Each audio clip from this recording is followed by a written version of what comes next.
Ako po ay ordinaryo lang, kagaya ninyo. Ah, 75, 76, ganun lang yan.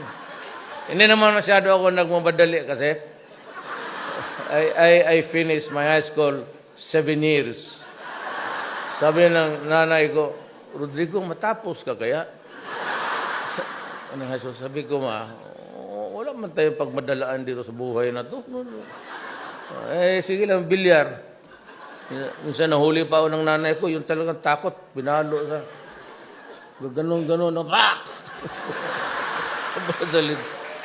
Kaya yung nanay ko kung buhay ngayon, idemanda ko ng child abuse. Talaga.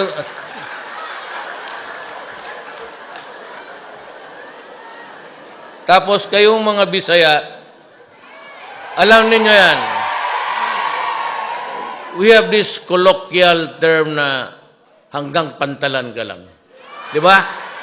Yung ayaw natin magtrabaho, mga kapatid, yung mga lalaki, pagalit yung tatay sabihin, ikaw, litsi ka, hanggang pantalan ka lang. Di ba?